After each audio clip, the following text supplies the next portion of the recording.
नमस्कार विद्यार्थी मित्रांनो, आज आपण सायन्स या विषयाची माहिती प्रश्नोत्तर स्वरूपात बघणार आहोत. थंड पेय मध्यवर्ती आणि परिघीय चेतासंस्थेवर परिणाम करत नाही. नायट्रस ऑक्साईड या रासायनिक पदार्थाचे व्यावहारिक नाव हसणारा वायू हे आहे. नायट्रस ऑक्साईडचं रासायनिक पदार्थ व्यावहारिक नाव काय आहे? हसणारा वायू असे आहे. इंटेलिजन्स क्वोटिएंट म्हणजे व्यक्तीच्या मेंदूच्या कार्याचे एकक होय. सामान्य व्यक्तीचा IQ 100 इतका असतो. त्यानंतर भुईमुगाचे तेल काढून टाकल्यावर उरलेल्या चोथ्यापासून एरंडोल कापडाचा तंतू तयार केला जातो. जे आपले भुईमुग असतात मित्रांनो, त्याच्यातून तेल काढल्यानंतर जो चोथा उरतो त्या चोथ्यापासून एरंडोल कापडाचा तंतू तयार केला जातो. डेक्स्ट्रोन हे औषध मका यापासून बनवतात. तर आपल्याला मित्रांनो क्वेश्चन विचारला जाईल, डेक्स्ट्रोन हे औषध कशापासून बनवतात? तर मकापासून बनवतात. डटेरियस ऑक्साईड या रासायनिक पदार्थाचे व्यावहारिक नाव हेवी वॉटर हे असून त्याचे रेणुसूत्र D2O हे आहे. डटेरियस ऑक्साईड या रासायनिक पदार्थाचे व्यावहारिक नाव काय आहे? हेवी वॉटर असं आहे. आणि त्याचं रेणुसूत्र काय आहे? तर D2O हे आहे. अमोनियम क्लोराईड या रासायनिक पदार्थाचे व्यावहारिक नाव नवसागर हे असून त्याचं रेणुसूत्र NaCl हे आहे. तात्पुरती स्मृती ही 30 सेकंदापर्यंत राहू शकते. तर तात्पुरती स्मृती किती सेकंदापर्यंत राहू शकते मित्रांनो? तर 30 सेकंदापर्यंत राहू शकतो. गांडुळामध्ये मण्याच्या माळेसारखा दिसणारा चेतारज्जू असतो. तर गांडुळामध्ये काय असतं? चेतारज्जू असतो. त्याचं कसा दिसतो? तर मण्याच्या माळेसारखा दिसतो.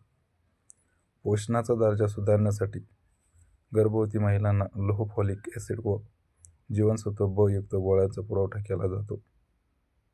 पोषणाचा दर्जा सुधारण्यासाठी गर्भवती महिलांना काय काय दिलं जातं? तर लोह फॉलिक ॲसिड व जीवनसत्व ब युक्त गोळ्यांचा पुरवठा केला जातो. मित्रांनो, दवाखान्यातील परिचारिकांना आयोडोफार्मच्या गंधकाची जाणीव नसते, कारण त्यांच्या इंद्रियाला त्याची सवय झालेली असते. ते दवाखान्यात परिचारिकाचे काम करतात, त्यांना ते आयोडोफार्मच्या गंधकाची जाणीव का बरं नसते मित्रांनो?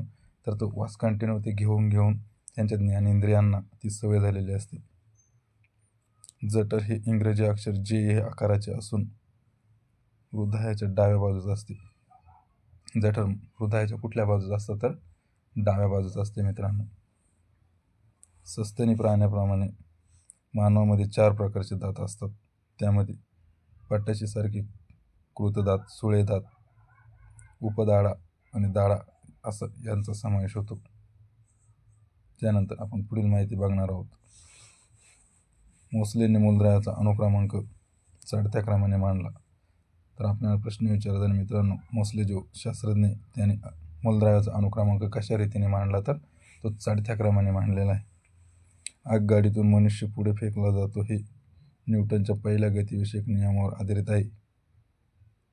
आगगाडीतून माणूस जो पुढे ढकलला जातो हे न्यूटनच्या कोणत्या नियमावर आधारित आहे? तर पहिल्या गतिविषयक नियमावर आधारित आहे.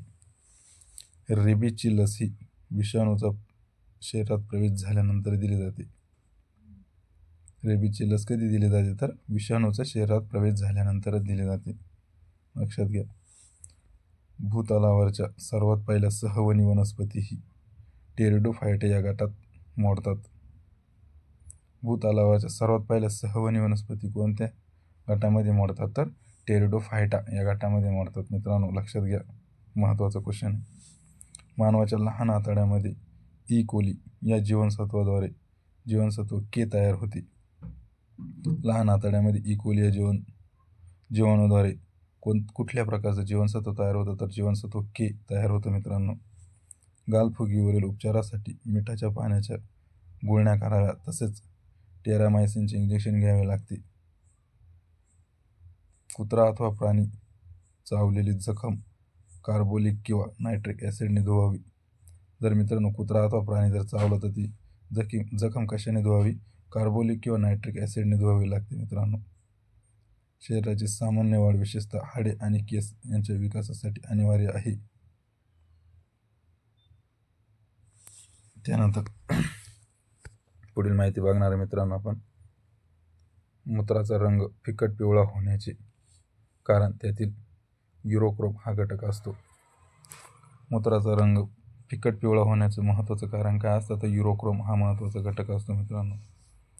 त्यानंतर प्रत्येक सजीवातील पेशी केंद्रकात गुणसूत्रांची संख्या निश्चित असते. त्यानंतर आपण पुढील क्वेश्चन बघणार आहोत. रासायनिक दृष्ट्या रायबोझोम्स हे RNA किंवा प्रोटीनपासून बनलेले असतात. महत्त्वाचा क्वेश्चन आहे मित्रांनो.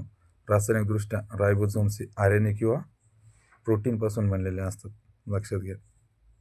इफेड्रिन नावाचे औषध खोकला किंवा दमा यावर उपचार म्हणून वापरतात. धन्यवाद मित्रांनो. व्हिडिओ आवडल्यास लाईक, शेअर, सबस्क्राईब करा. थँक्यू.